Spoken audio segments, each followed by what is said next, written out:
Over 350 contributors, reflecting more than 150 countries and territories. Worldview starts now.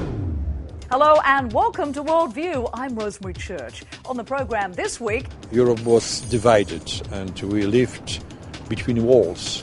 Reflections from the former Prime Minister of Poland about life before the fall of the Berlin Wall.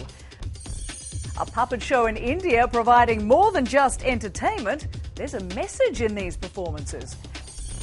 Plus, around the world on two wheels. We'll explain how this couple plans to complete an ambitious trip. Worldview starts right now. Well, it was one of the most unforgettable moments in recent history. November marks the 20th anniversary of the fall of the Berlin Wall, and it's a sign of just how far things have come that people who once lived on the other side of Europe's Iron Curtain are now among the continent's most prominent leaders. Robin Four from EU TV talks to one European leader about his journey from political dissenter to statesman. This July, when the European Parliament elected with a huge majority Jerzy Buzek as its president, it elected a man with extensive experience in political leadership. But President Buzek also symbolises the reconciliation of Eastern and Western Europe. At 69, he lives in a very different Europe from the one of his youth. Europe was divided and we lived between walls. And it was a wall of shame. In his 30s, while teaching at the Technical University in Gliwice, Buzek became politically active, finally joining Solidarity, the first independent trade union in communist Europe. Millions of people were thinking how to escape from the prison, because we felt like in prison. Solidarity held its first congress in 1980, a congress which Buzek chaired and where Lech Wałęsa was elected as president. This was the first Congress to be freely elected by the delegates who represented 10 million people in Poland who all wanted change. But it wasn't a change welcomed by the government at the time, and Buzek and his colleagues were in considerable danger. Every day could be the last one. We could be sent to home, or we could also be sent to prison. But still, we believed that we are doing really something important. A year after the Congress, Solidarity was outlawed and an 8-year period of repression followed. During this time, all over Europe, political changes were taking place that would eventually lead to the fall of the Iron Curtain. But it was Poland that became the first country in the communist bloc to hold free elections on the 4th of June 1989. 6 months later, on the 9th of November, the final symbol of the Iron Curtain, the Berlin Wall, fell. It was a great atmosphere in Poland. But we still felt alone. And then the Berlin Wall fell. After 44 years, we felt really free in free part of Europe. 8 years after Poland became a democracy, Buzek was prime minister for 4 years. During this time, Poland joined NATO and the European Union. To be a member of European Union or to be a member of NATO, it means you are not alone. You have friends. And in this Europe without walls, we feel today much better. The election of Buzek to the position of President of the European Parliament is seen by some as a sign of a modern Europe based on solidarity. It was the best slogan in Poland 30, 40 years ago. No freedom without solidarity. This is very important in the European Union as well. The segment of Berlin Wall outside the European Parliament points back to a past of European division. In contrast, the buildings behind could be seen to represent the solidity of European democracy. Robin for EU TV for CNN Worldview. The most interesting thing was seeing the fall of the Iron Curtain through his eyes from the other side of the Iron Curtain, because of course I remember the fall of the Berlin Wall, but from the Western side. And what he brought to light was his memories of that time, which is so different from what I experienced, so that was fascinating. We'll pull up to a traffic light in Athens, Greece, and you may be approached by a small child begging for money. But a support centre in the city is working to get these kids off the streets and into school. Mariana Petraki from ERT Greece has more. They are not only around traffic lights. You will find them in trains, clubs and restaurants, either selling flowers and tissues or just begging for money. Being mainly children of Roma families from western Thrace of northern Greece and Albania, most of them have worked on the streets since they could walk. For all of these youngsters, a shelter near the center of Athens offers them the chance to take a pencil, find themselves in front of a school desk and discover the joy of learning.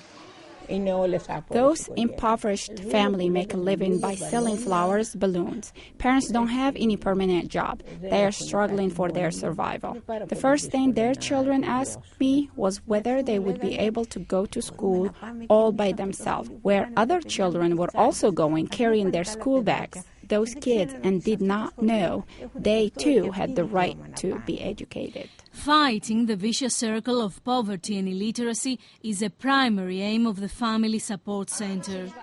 Kids are encouraged to learn how to write and read, do simple maths and find ways to creativity. Every day, around 60 children walk the doorstep of the support center near the Metaxourgio area of Athens. Here, these kids feel at home. Not only do they have the chance to learn how to write and read, but they can also cover other essential needs, such as to take a bath or have a warm meal. The center survives on donations and volunteers committed to help those children enroll at primary schools and be part of the society, like Pepi, who is working here for 5.5 years. We try to help the kids become familiar with the alphabet, sit half an hour on a chair, deal with sketchbooks and scissors. It is difficult. One moment they find themselves on the streets, and the next they must learn how to discipline and prepare for school. This children's refuge has become a reference point for 500 Roma and other families in need around the area. Staff pays house calls, make sure children get vaccination, help parents receive state benefits, and get away from all sorts of problems they are faced up with. Something now seems to be happening. We threw seeds and they are slowly growing. I remember a little girl that used to work at a traffic light. She made a great effort to go to school because her parents at first would not understand her need. She went for the first time at the age of 12 and finally managed to enter the Technological Education Institute. This is a great satisfaction for us. And a great victory for these kids who know that when the sun sets, they have to go out on the streets again, waiting for the traffic lights to turn red. This is Mariana Petraki of VRT for CNN Worldview. I'm sure that at some point in our lives we all have seen those children on the streets, but we usually pass them by. Fortunately enough, some people did not rush to turn their back on them. The vision of an enlightened social worker has now become a refuge of hope. Volunteers have embraced those kids and have managed to lead them away from social isolation. And this is why their work is so praiseworthy.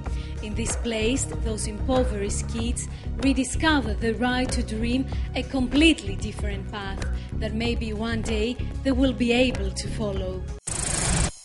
If you don't have a lot of money, you don't have much need for a bank. But a financial services organisation in Haiti is trying to change that. It's offering help to the working poor who often survive on money from abroad. IFAD TV brings us that story. Gertie Dorismond is a micro-entrepreneur. She makes her living buying clothing in Haiti's capital, Port-au-Prince, and then reselling it in her small village. Last September, after 4 successive hurricanes pounded many parts of the country, she lost everything. The water came down the mountains and destroyed everything. There was nowhere to go for shelter except churches and hospitals. I lost all my belongings, including my merchandise. Tens of thousands of people like Gertie were left with nothing. Their homes and crops were destroyed. Looking back today, Gertie realises 2 things saved her from disaster: a quick infusion of cash sent by her sister in Miami and an emergency loan, both made possible by Fonkosi, Haiti's alternative bank for the poor.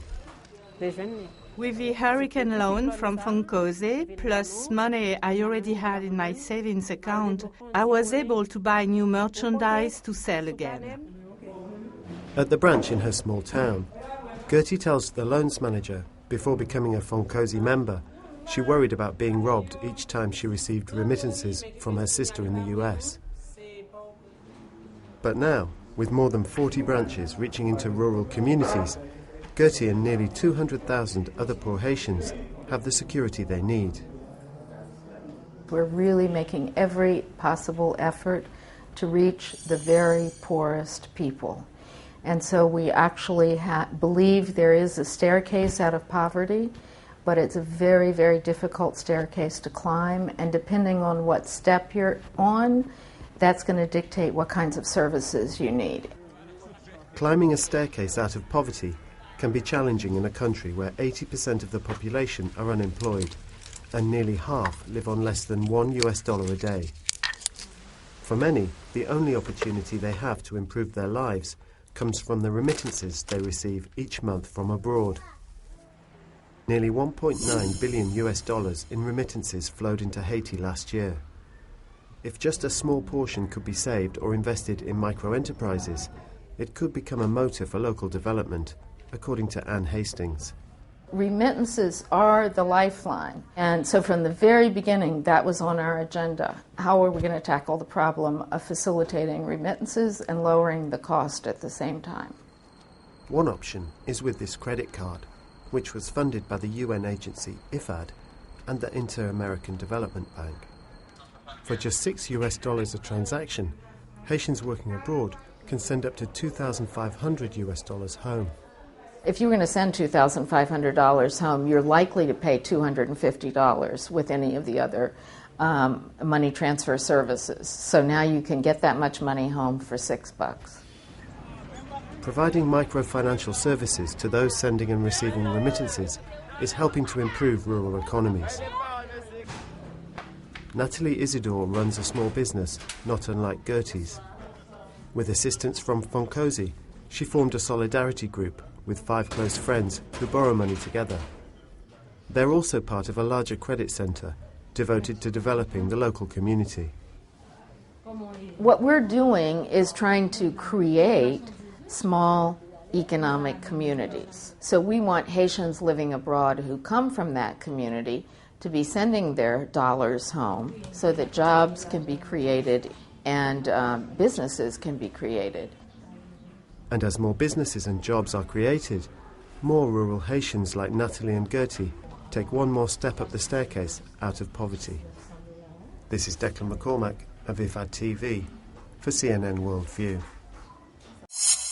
A puppet show in India that aims to inspire audiences to join the fight against child labour.